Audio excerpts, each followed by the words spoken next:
Welcome to episode 76 of the AskShell.com podcast. We are answering emails from AskShell.com club members. If you have a question for Shell or myself, Morgan, it's easy. Just go to AskShell.com and submit your question. G'day, Shell. How are you? I'm absolutely top drawer, Morgan, as usual, ready to get at her, pitter-patter with all these inquiries that we get from our club members. And we want to point out again, thanks a lot for sending these inquiries, questions we call them, and my answers help a lot of people right across the internet. It's just great. Right, and we want to mention that we do have our regular question and answer submitted by Tony Gioventu, condo and strata questions that you have submitted, and we have passed along to Tony. Yep. And Shell, you will read Tony's answer. You betcha. And, you know, one of the things about the strata councils today, Morgan, is that there's so many people now living in apartments and condominiums and townhouses and row housing and bare land stratas and everything else, that there's a lot of questions that come up. And one of the things that they must realize that inside their home is theirs, but really outside there is a lot of public areas, strata areas that are items that become of interest when it associates with something to be done. Right. So that's why we want to make sure that everybody is aware that if you got a problem, you got a concern, you got a question, let us know right here. Yes, and the questions that I have for you today, Shell, are someone has a concern about radon gas out in Manitoba. Mm-hmm. How close should your gutters be installed to your roof? Mm-hmm. A plaster wall that is very sticky. Replacing a fireplace, going to either a gas or electric insert. Mm-hmm. And, of course, our usual condensation on the windows at this time of the year. This time of the year, it's an automatic. In fact, we know when it gets colder back east because from, let's say from Ontario west, we'll know where the cold weather's starting to lay in because we'll hear and get the questions on condensation. First email I have. This one's about radon gas. Oh, yes. I had my home tested for radon this past winter, and it showed we had radon gas. Last fall, I also installed a sump pump and had installed a 4-inch PVC pipe from the sump pit to the exterior wall to get rid of the radon gas. I would like to reduce my radon level even further, and could you recommend any further action I might be able to take? Your assistance would be greatly appreciated. Thanks, Dawn. And Dawn is in Winnipeg. Well, Morgan, Dawn's got obviously a concern, and it may just possibly be the time for me to bring about some of the questions I have when it comes and associates with Health Canada. Because not only is radon gas one of the items, asbestos is another one. There's so many different concerns out there that we as people in the industry of home improvement questions are always faced with the question, in some cases, first. And it really becomes somewhat of a need to satisfy the homeowner. But on the other hand, there has to be some understanding as to just where do you go in order to get the answers like Don is asking here. Because really, we don't know his house. Mm-hmm. We know, for example, that the home obviously has a sump in it, and he had a radon gas 4-inch pipe put in it, but who put it in, how it was put in, and was it put into any particular specification or whatever. And where I want to go with this right off the bat is a bit of a, let's say, an answer that's going to associate with the Health Canada. And maybe we associate it with almost a ombudsman answer, because a lot of the concerns that we have, folks, when it comes to items of health interest, we have to point out that when in doubt, don't pout, let Shell help you out, is one way of looking at it. But in order for me to help you out, there's a lot more to a 4 or 5 line paragraph in order to answer some of the inquiries. I can talk on and on and on, but that's not going to give you any more information than I could possibly pass on. But I do wish this from Health Canada. For goodness sakes, Health Canada, put it in layman's terms, because they really don't. I don't necessarily know. I'm not an engineer, an air quality engineer. I know that air quality is given back when you filter it, you move it, you circulate it by means of whatever system you have in your home. So, Don, I would like to say, why don't you take my advice, and certainly Morgan's, and go to Health Canada's website, and very simply, on their website, put the specific specifications of the inquiry to radon gas in Manitoba. Because Manitoba, as well as others, have radon gas readings, and it depends on just where you live in the region of the readings that have already been,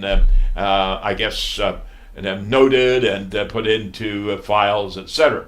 And in fact, on one of the questions I asked Morgan, did you check to see when the Health Canada specifications or notification on their website, when did it take place? Right. Well, it was 2012. Yeah, March of 2012, I believe, was when the testing was. Okay, so 2012 March, and this is now 2016. There's 4 years in there already. Why haven't they updated it? Is there a reason for it? Does it remain normal? Does it remain at a normal level? All these things are items that bring about concerns and questions to the homeowner. Now, yes, there are sealants you can put on floors, but what is on the floor? Have you got vinyl on the floor now? Do you have carpet? Do you have underpad? Do you have laminate? Do you have paint? All of these things mean a lot. Do you have a basement with a crawl space? Exactly. Very few crawl spaces in Manitoba, but on the other hand, the same sort of question will come out of possibly out of BC, where crawl spaces are very popular. Mm-hmm. So we're not trying to pass the buck, believe me, but I am passing the question off to you, the homeowner, to go to Health Canada on their website and do the inquiries as to concerns. Because my concern is it of the level that is a real health concern? It may be to some people and not so much to other people. But again, I don't have a doctorate in that. Yeah. So all of these are questions, but I can maybe relate to another one, and that is asbestos. Asbestos, as you know, it's always been a concern, be it on duct piping, on the tapes, on the walls of drywall where the tape has been used back pre-1989, where they used an asbestos as a product within the drywall mud fillers in order to give it that structural stability to maintain that nice, smooth, hard splice in drywall. Gyprock, as a lot of people will call it. In zonalite insulation, in vinyl flooring. My goodness, we have people here that are installing floors, and they will not take vinyl floors out because of the fear of asbestos. Well, it's not going to jump out of vinyl, believe you me. It's not going to jump out of vinyl asbestos tiles, believe me. But on the other hand, if you were to take it upon yourself to sand it and put it into air in the form of a dust particle, then it could be harmful. But why people are saying, no, won't touch that because we don't have the responsibility, nor do we have the crews to do so. And then what happens, rather than saying you can go over top of it, if you remove it, then how do you dispose of it? So all of those are items. And what really gets me, and really does get me concerned at times, is that they will get a report back. This is a homeowner that will get a report back, and it'll say the findings were 0 to 10%. Well, 0 to 10% very well may be the case, but where is it? Is it 0? Is it 1, 2, 3, 4, 5, 6, 7, 8, 9, 10%? It's only in that area between 0 and 10. Now, is 0 to 10 harmful? Who knows? I don't know that. But on the other hand, it is a point of scare, and people do become very concerned. In fact, I had a lady one day phone me and they said that they didn't want their grandchildren crawling around on their vinyl floors because it had asbestos. It's not going to jump out of the floor. It can't come out of the floor. So, and it's not a gas. It's an actual fiber that's used as a structural structural membrane within the buildup of the flooring in order to maintain a structural strength to the surface when it's glued down on top of whatever the substrate is, plywood or whatever it may be, maybe concrete.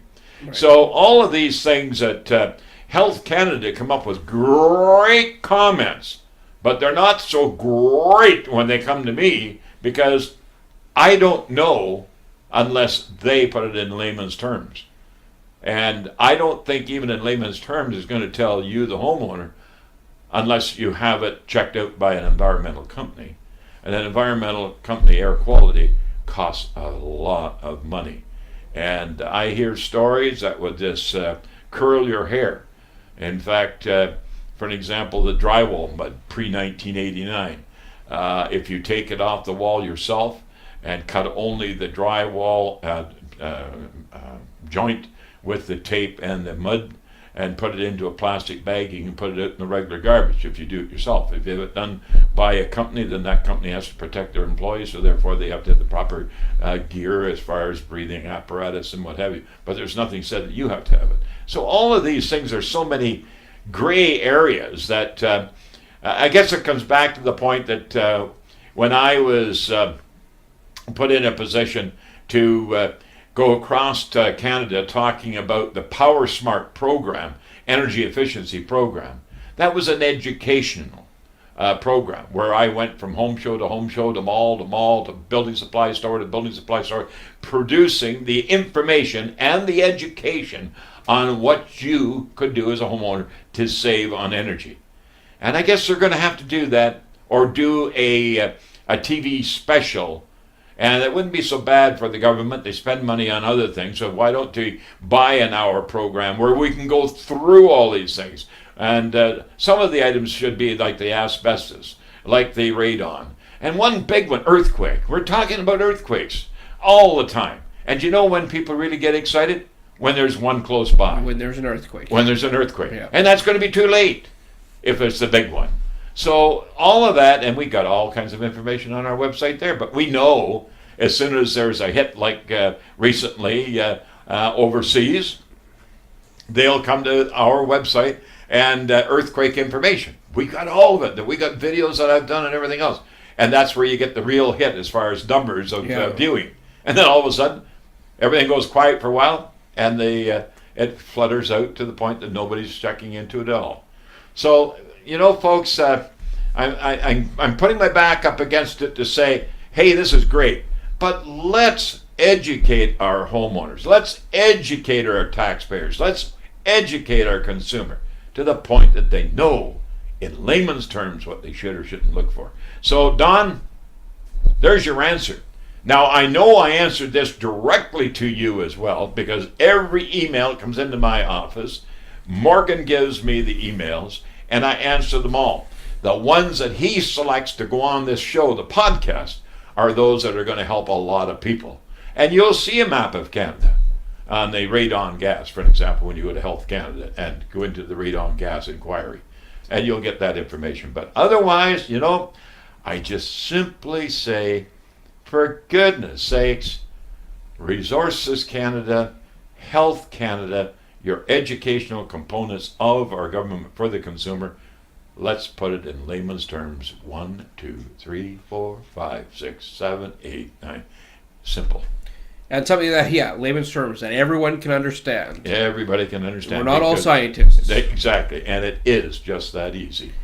Do you know, now I know in homes they've got carbon monoxide detectors. Do they make radon gas detectors in homes? I have never seen a radon gas detector myself, but I know there are radon gas detection devices that a home inspector would have, but it's not something that you'd want to buy and keep at home, because I would presume, again, this layman's terms, that you'd want to have, if you're going to have your home tested, then what are the levels in your area? And that's going to be maintained. I don't see that really changing. Mm-hmm. But on the other hand as well, if there is a high and a low, what are they? And when you do get the high and low, what are they as far as in measurement? Are they in pounds? Are they in meters square? Are they, all these, and who really knows? What is more concerning one level or the other? It's just, it really gets to the point of frustration because, you could say you got 100 cubic meters, and 100 cubic meters, what's that look like to you in your theater of your mind, 100 cubic meters? Huge. Huge. Well, you take a square yard, okay, get a cubic yard now, that'd be 36 by 36 by 36 inches, okay, not the metric and 39 and a quarter, but this is now, and you look at 100 of those, and say, okay, that's 100 of them. Well, and that would only be peanuts compared to the amount of air that would be possibly qualifying for a high or a low when it comes to radon gas. So, you betcha, boy, I'll tell you, folks, it makes my head spin sometimes.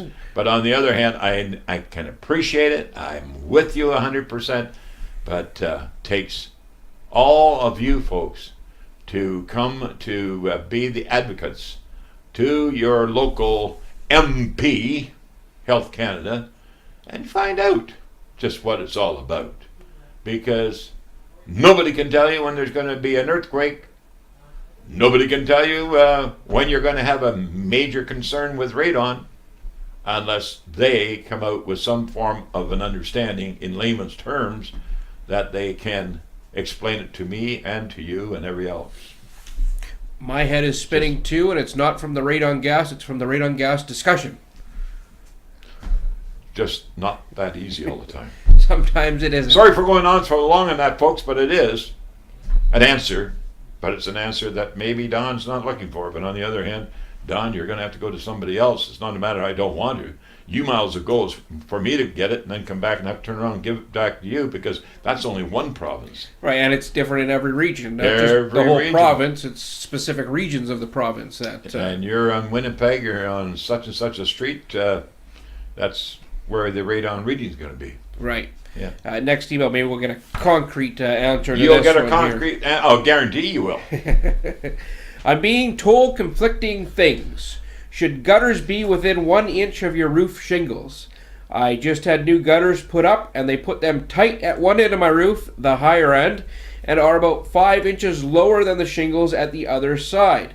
The owner of the gutter installation company says it's fine. Then he blames a wraparound angle flashing under the shingles for not getting it close, and then he blames the roof for being too far away. How far should your gutters be from the roof? Thanks, Jay. Well, Jay, that's a pretty good question. Now, as you're reading the question, I just want you to know that the theater of my mind now is looking at a long run, and the gutter eave trough, if it's anything east of the Rockies, that now has got a slope on it. Well, Jay, you got to have a slope in order to run water. Yeah. Okay. Now, 1 inch away at one end and 5 inches away on the other end, that means there's about a 4 inch slope. Okay, because that's the difference between the 1 at one end and the 5 at the other. Now, how long is his roof? We don't know. We don't know. Well, I can honestly say that we normally will relate to falls in a roof for water to run a 1/4 inch for every 3 feet. So you can calculate it out, but we don't know how long the roof is. But I can assure you right now, it is not unusual to have a 4 inch fall on a roof that may be, let's say, 40 to 50 feet long, and 40 to 50 feet long in some houses. It's not all that far when you go to the depth of a home running from front to back. Right. So I'm not so sure if you are really concerned as much as I am concerned for you not to worry about it. Because water will run on 4 inches unless it is one long lot, and I don't think it'll be that long. because if it was that long, they would have very likely they'd have a shallower area in the ends and a higher end in the middle. So therefore, it would run both ways. Oh, okay, yeah. So I think more than anything else, what you want to be is concerned about the outlets for the water once it gets to the end.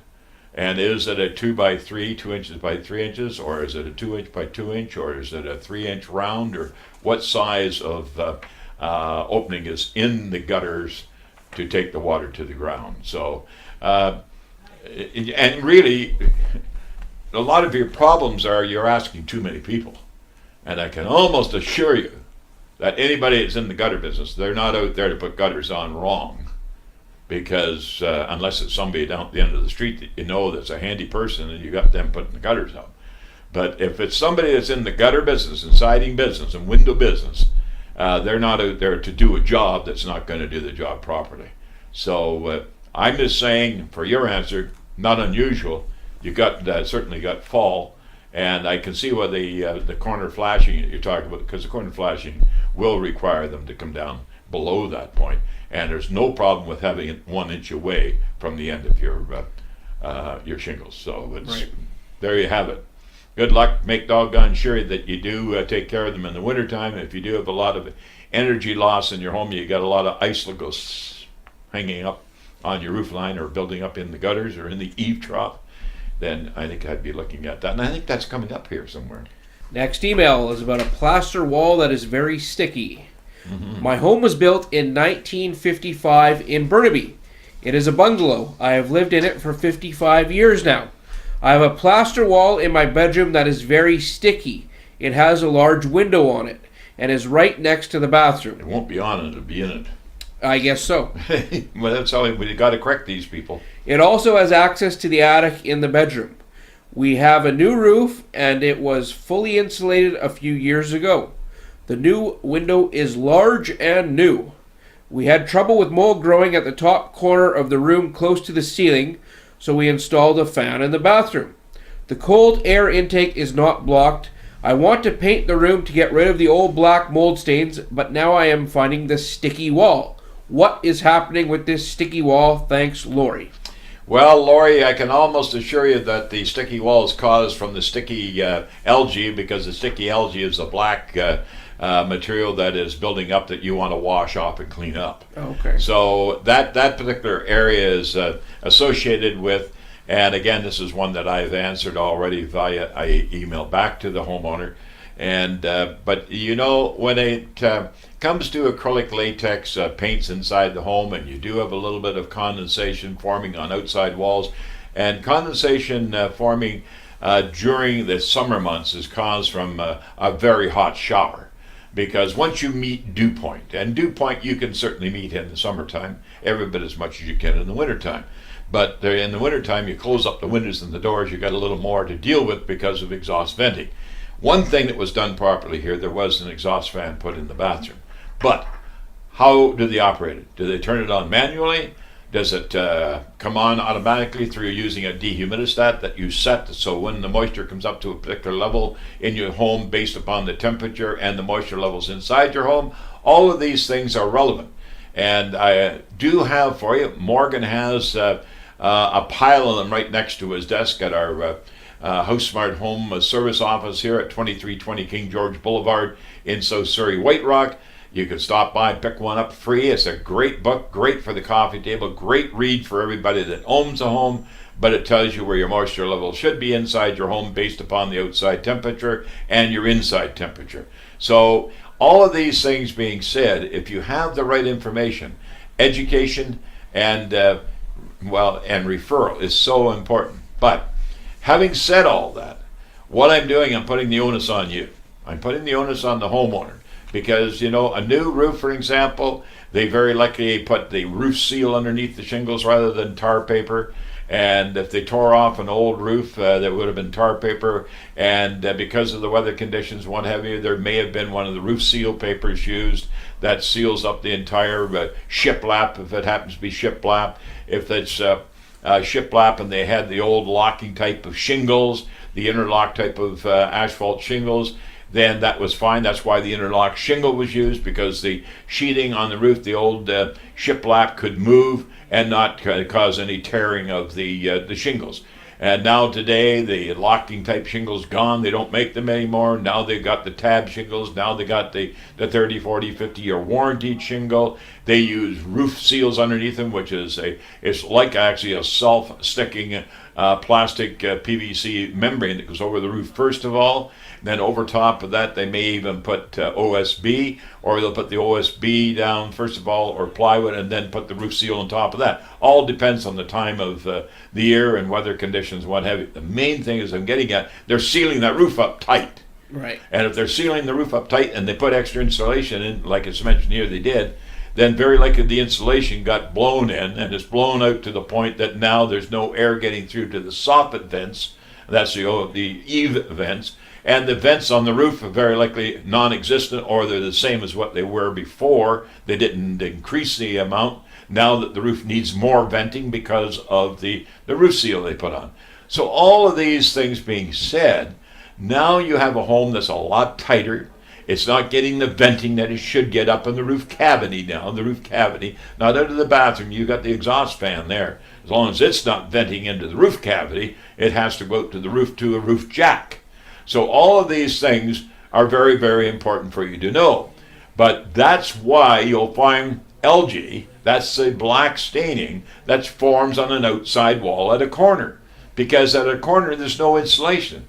Inside the wall, you got for your outside siding, you got your inside drywall and vapor barrier, and in a corner you've got a box up of dimensional lumber with no insulation. That's the coldest point. Oh, okay. And that coldest point, and it gets the warm, moist air, and you get that dew point being met, that's going to be the problem where the condensation will form. Well, condensation, soap residual, and steam, you're going to get the growth of an algae, which is the same thing that will grow on concrete outside or on your deck finish during those damp times of the year, fall and spring. So it's, and you mentioned the shower. A lot of times in the winter, you're going to have a hotter shower than you're going to in the summertime. Absolutely, and more moisture being contained because your windows are closed and not open for venting. So the most important thing, pick up one of these booklets that we have. They're called Keeping the Heat In, or you can go to Resources Canada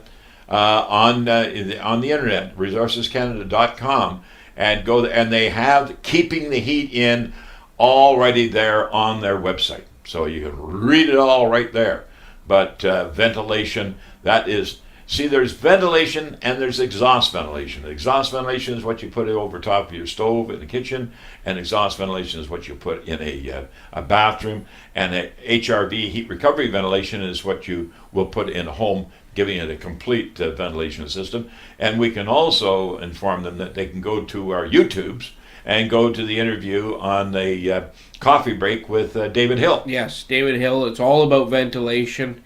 There you go. He's got a multitude of knowledge when it comes to ventilation. Right. And it says air should be moving at all times in your home. Now that's the answer. And those are the people that I have on this program. And the information that I can give you that you must have. But you got to read it. You got to take a hold of it and understand it, and it is in layman's terms. It is. It's just that easy. So, folks, thanks very much for the inquiry, Lori. I think it's a wonderful question you bring up. But you can see where it becomes a education for you to get the information. Now, taking that and putting it in effect. But I'll tell you right now, you cannot do the wrong thing by going to your exhaust fan that you put in your bathroom, turning it on, and forgetting about it. Never turn it off. Unless you have a dehumidistat. And if you do have a dehumidistat, it'll shut it off automatically. Otherwise, just let her run. You are listening to episode 76 of the AskShell.com podcast. We are answering emails from homeowners like yourself. If you want to have a question answered by Shell, submit it through AskShell.com. And a reminder, we do have Tony Giaventu from the Condominium Homeowners Association. A question coming up for him at the end for all you strata owners out there. But I've got one here, Shell, on replacing a fireplace for you. I watched your short video about replacing fireplaces. That was episode 6 of the Ombudsman blog. We have a wood-burning fireplace now and would like to change it. It didn't seem like a gas one would be the answer with its potential problems. We're a mother and daughter living alone. Cost comes into the situation as well. So I don't know which one is less costly, the gas or the electric. I would assume the electric one. What can you advise me regarding an electric fireplace? Many thanks, Carolyn. Well, Carolyn, let me put it this way. Good, better, best, why worry about the rest? When the good is better, the better is best. But electric may be just exactly what you need, or possibly what you have accepted that you want. And if that being the case, absolutely nothing wrong with it. Because I'll tell you right now, one of the biggest problems we have with gas inserts, Morgan, is that people put in too big of units. And when you put in I'm not talking about the bigness being wider or higher. I'm talking about just too much output in the form of BTU. And that's heat. Now that heat can be by convection or it can be by radiant. And by convection, that's your temperature of the glass as well as the open doors and the heat that will be blown out and by the means of a fan if it has a fan. The radiant heat will be the heat that will come from glass doors across the front, that you'll get the heat radiating out to you. You'll get some gas inserts that will give you both a percentage of radiant and a percentage of convection. But you don't want to have a fireplace insert gas, propane, wood, or pellet that's oversized, because if you do, it's going to be very uncomfortable and you're going to be turning it on and off all the time in order to maintain the comfort. Yes, some gas units come with thermostats. Some come with modulating thermostats. And incidentally, modulating thermostats, Morgan, and this is an educational comment now that you'll want to put in your memory bank, especially for people calling today, because people putting in inserts now, they always put them in when the cold weather starts to turn around. Yeah. And as soon as that weather starts turning around, being cooler, then they start thinking about turning on or setting up their pilots and pilot lights, that is, on their inserts, or out buying a natural gas insert. And all of a sudden they say, oh, I really like that one. Oh, gosh, that's pretty. Oh, wow, is that ever realistic? The problem is that when you get at home and you're sitting back and you're watching your favorite program, you got your dear wife beside you, and you got this beautiful ambience in the room with the fire burning and the natural gas fireplace, and all of a sudden the fire disappears. It just goes, whew, down it goes. Well, that's a modulating thermostat. It's got up to the temperature that's preset, and as soon as it got to that temperature, it shuts the gas valve down or off. And so now you're sitting there with your glass of wine in hand, no fire, but you're warm.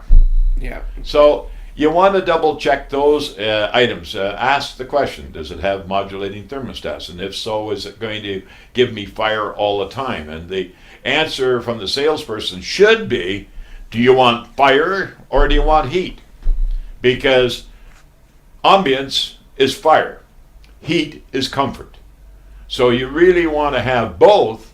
Then you want to have a modulating thermostat, but set to the volume size that you're going to require in order to keep the comfort level in your room to give you the ambience as well as the comfort. So that's something on natural gas, certainly propane, certainly on wood burning, and also on pellets. Now, electric inserts are very simple. And they work on the principle that they do have a small heater, different types of heaters they'll have. Some of them, and most of them in around that 1500 watts of power. And they plug in, and they got a thermostat on them. So you just very simply set the thermostat, and the fire is all by different means of curved, different, what's the term they use for that? When they get something that looks really real. Hologram. There's a hologram. Yeah, a hologram. And the hologram fire almost looks real. Oh, yeah. And they've got hologram fire places now, electric hologram fireplaces, that even have smoke they put a little bottle of water in there. It gives you a bit of a steam effect. It looks like the smoke is coming from the flame. So it's really quite interesting.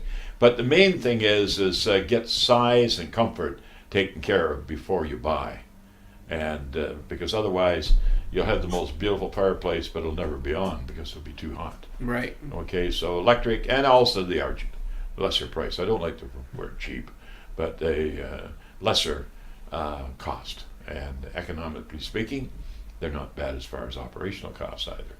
So there you have it. It's a good opportunity for you to get at it and do it, Carolyn, and do it in the most respected way, and that is going in with some knowledge before you start doing your shopping. Right. It's just that easy. My aunt has got an electric insert fireplace in hers, and yeah, it doesn't give off a lot of heat. You basically got to be sitting right in front of it if you want any heat, but it looks nice. It's got so it'd be a hologram. And then my parents back home have got the pellet insert fireplace, and that thing kicks off the heat. Oh yeah, well, you heat a home with that. Yeah, we have a big living room there, and it heats it no problem. Sometimes they've got a pellet furnace downstairs as well, and they don't even use a pellet furnace sometimes if they can just heat the room at that with the. But they've got that all together as far as having comfort as well as appearance. Right. You don't see the flame with the pellet. No, it's actually more of a blaze than anything else. But it is a heater. Yeah. It's not really meant to be that ambience. Sit back and have a glass of wine and watch your favorite TV program. Yes, we used to have a wood fireplace in there, and you get the crackle, snap, and everything else. Yeah. But one time we forgot to open up the damper. Oh. And my grandma was sitting in the living room. We were all in the kitchen. We walk into the living room, and it's just a haze of smoke. And she's just sitting there reading, nothing's wrong. And no smoke alarm. We could barely even see her. Not in that room. So get rid of that and put in the pellet insert. There you go. One email before we get to Tony's question and answer coming up here. This one's about condensation on windows. Hi, Shell. The inside of our home's windows have always had a certain amount of condensation build up during the winter months. However, this fall there is an unusually large amount of condensation that is building up, and the only thing we did this summer to affect airflow in the house is to replace our mid-80s air conditioner with a new unit.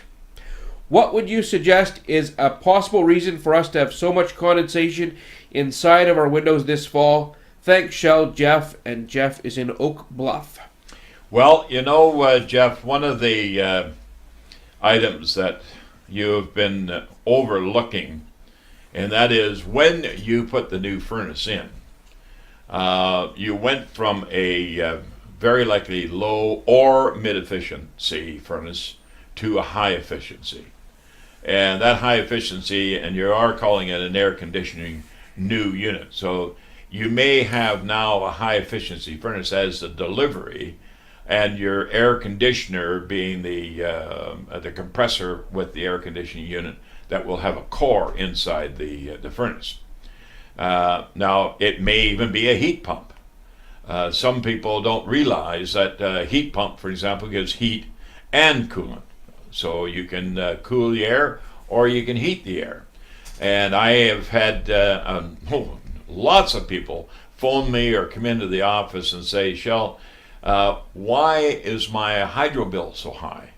And I'll say, what have you done differently in your heating or your air conditioning? Oh, well, we don't have air conditioning, but we put in a new heat pump. And I said, well, that is air conditioning. Oh, well, they didn't tell me that when they put it in. Well, those are all the informational, educational, referral informations that you are going to get from me here on our Ask Shell podcast, as well as the newsletters. You're going to get all kinds of information coming out to you in this form via the internet.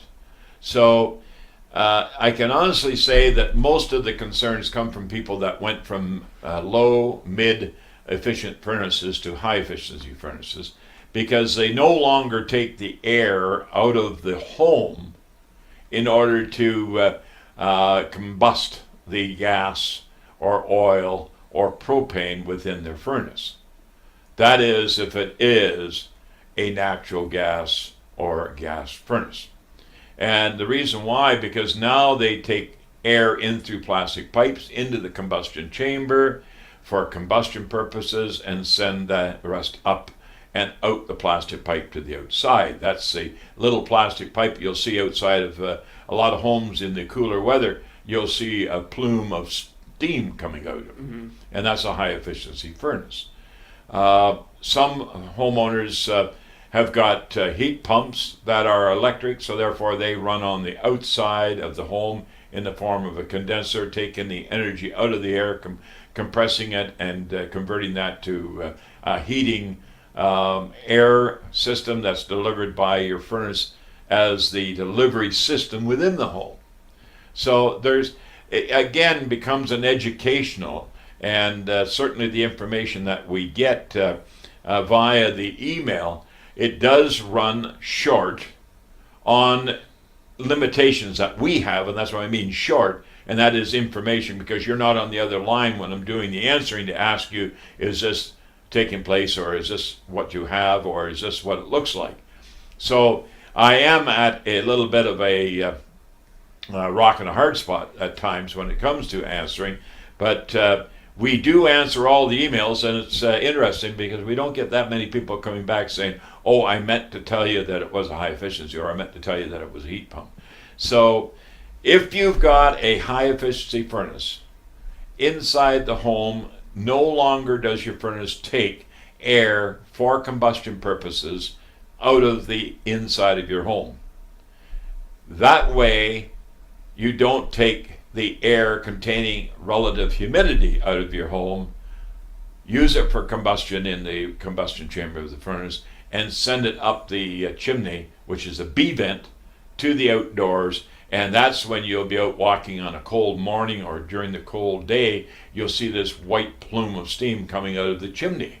Some people say chimney. Well, it's actually a B vent. It's a metal pipe. And that's the moisture out of the inside of the home, or the high relative humidity.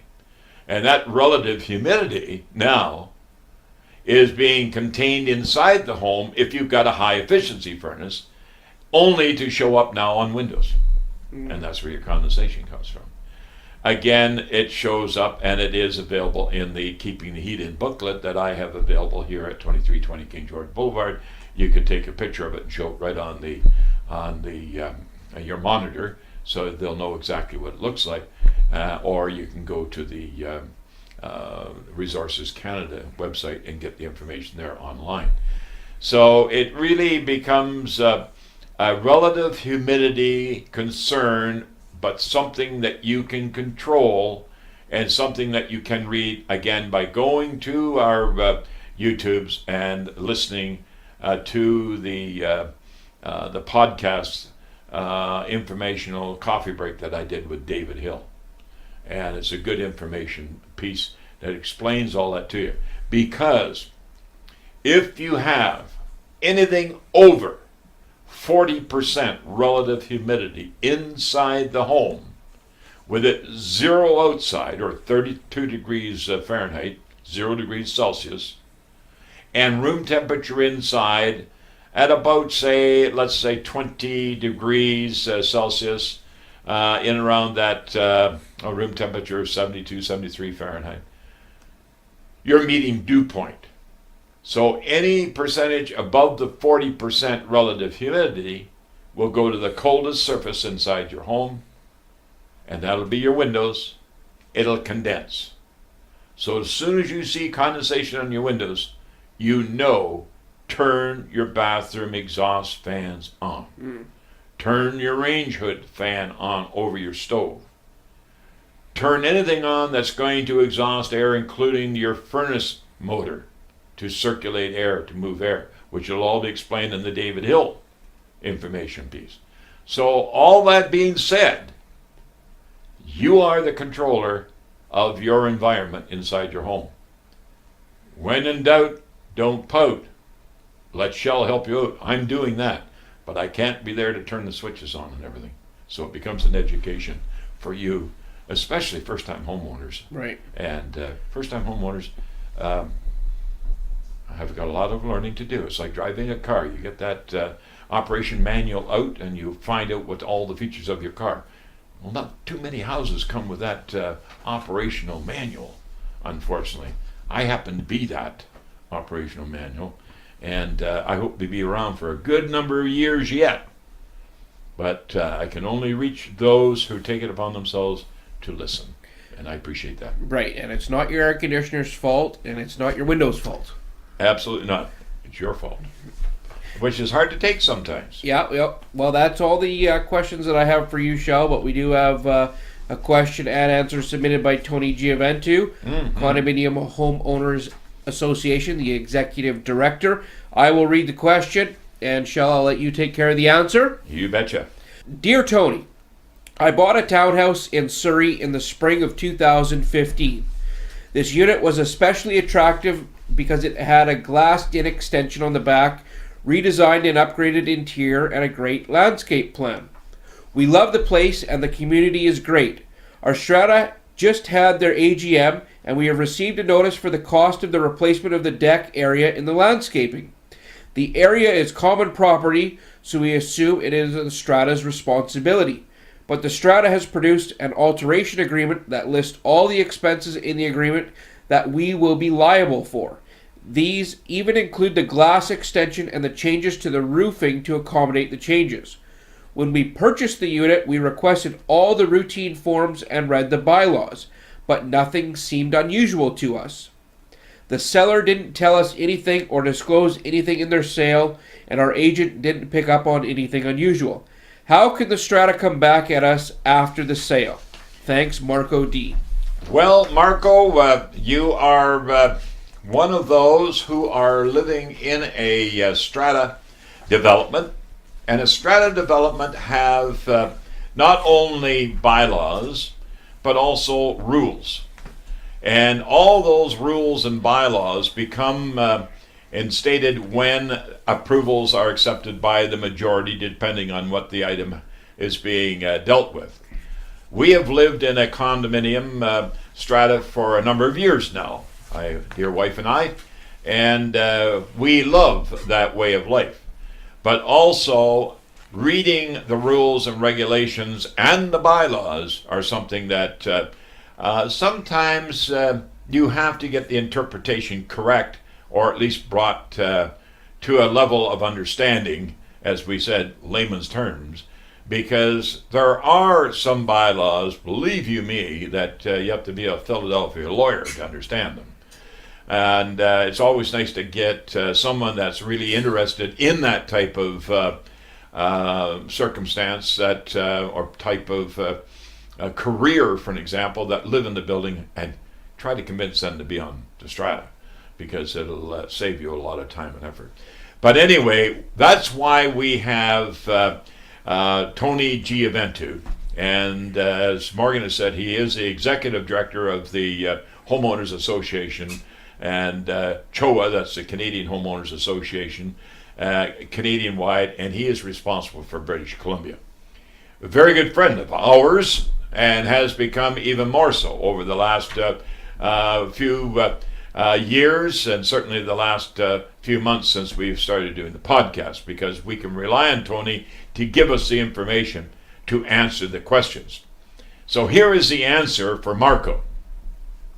Dear Marco, user agreements that follow the strata lot to the next owner are a record-keeping nightmare for the most strata corporations. And a corporation, incidentally, is the building that you live in. They are frequently omitted from Form B, which you'll have, Marco, information certificates, because the records have been lost or were never retained in the first place. Maintaining corporate history in strata corporations is critical if a strata corporation plans on enforcing alteration agreements, and the best solution for stratas is to maintain suite files that include historic information and agreements that relate to each strata lot. And I can only say there, putting it in layman's terms there, if you bought something in the form of a suite, then you want to know what is in the file for that suite with the management company, or if you're self-managed, within your own management records. That is what you want to check. reading just the minutes is not necessarily adequate when it comes to some of the older or possibly even newer strata lots. So owners, tenants, and buyers are entitled to copies of the records of the strata corporation, and this would include alteration agreements, bylaws of a strata corporation, contracts or service agreements, and engineering or depreciation reports. Now let me just give you one little sideline on that, because again, layman's terms. If you had the approval of the council at the time to put in a skylight, very likely along with the approval, if they approve it, but along with the approval would come, you are now responsible for that. Because if anything happens to it, if the glass fails or if it gets leaking, all of that becomes your responsibility. That would be in that strata file for that suite, just to bring that to your attention.